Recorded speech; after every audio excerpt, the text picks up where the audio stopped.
Tory Tuesdays. My name is Tory. I'm a holistic nutritionist, meaning I use nutrition, mindfulness, movement, positive psychology to love myself and my people. And every Tuesday, we hop on Facebook Live to tweak something in your life and business. And so for today's Laboratory Tuesday, we are talking about how to overcome perfectionist syndrome. So I had somebody send me a note. Yay, somebody finally sent me a note. At the end of every Laboratory Tuesday, I invite you to send me a topic, and I'm finally getting some in, so that's really exciting. So I had this wonderful woman write and say, hey, I'm having a really hard time because I believe that anything that comes from me out into the world, it needs to adhere to this really high quality. And the only problem is when I adhere to that quality, I never get anything done because it takes me way too long because I need it to be perfect. And as a recovering perfectionist myself, I thought this was a really wonderful topic. So today we are speaking about how to overcome your perfectionism.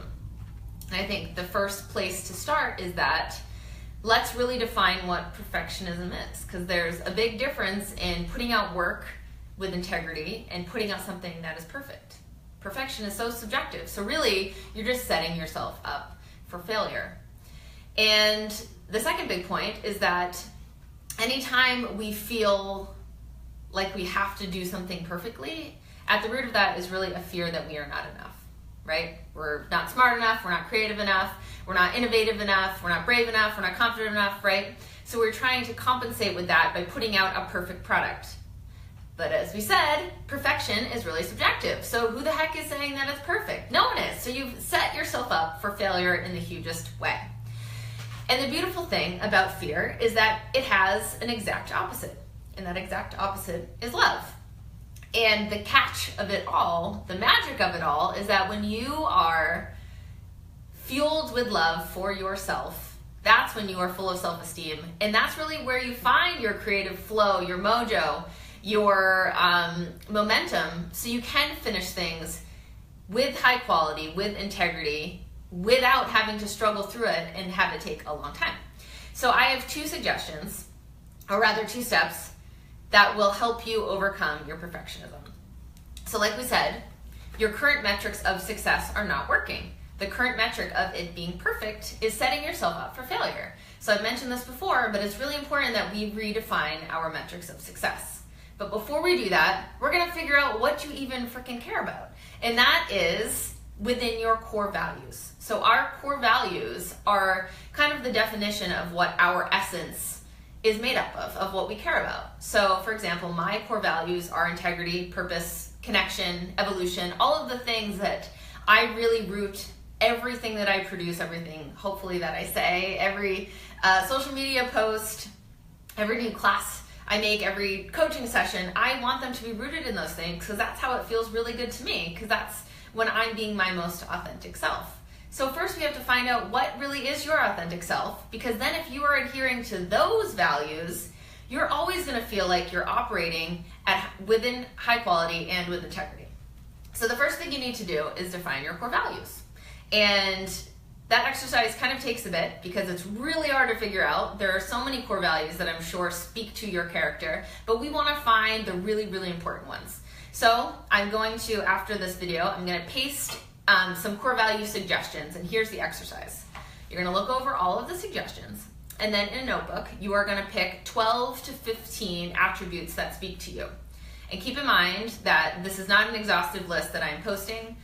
There may be a better word for describing a character essence within you, right? You don't need to adhere to the words that are in the doc. So first you're going to start and write 12 to 15. You're going to take a breather and you're going to look over the list, and then you're going to whittle it down to 8. Once you have your 8, you're going to whittle it down to 3 or 4. And you have to go in this order because it's going to be impossible to just try to find 3 or 4. Okay, so yay, now you have your core values, and using those core values, you're going to redefine and rewrite your metrics of success. So first we're going to start with, what are your current metrics of success? I know when I used to bring myself through the ringer every day, being a perfectionist, my metrics would be, did I get a blog post published on a big outlet? Did I get new people on my newsletter? Did I adhere to my diet? Did I exercise enough so much that I burned more calories than I ate, right? And those are kind of really big metrics to attain every day. So, understandably, I would look at them, and at the end of the day, I'd go, dang, I suck. Not good. Doesn't feel good. And I would just get further away from my authentic Tory because I was full of that fear. So to rechange my metrics of success, I need to use those core values that I spoke about. So purpose, connection, evolution, joy, and using those, I could rewrite my metrics, and here are a couple examples. Did I have fun today? Was I purposeful with my time, bringing integrity to everything that I tackled? Did I learn something today? Was I kind? Was I kind to myself? Was I kind to other people? Was I authentic regardless of who I was communicating with?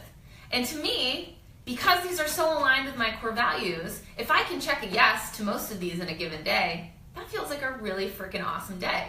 I can even apply these to a project. If I can check yes, and at the end of a project, at the completion of a project, if I can check yes to all of these new metrics of success, it's ready to go out in the world. It's done. It's ready, right?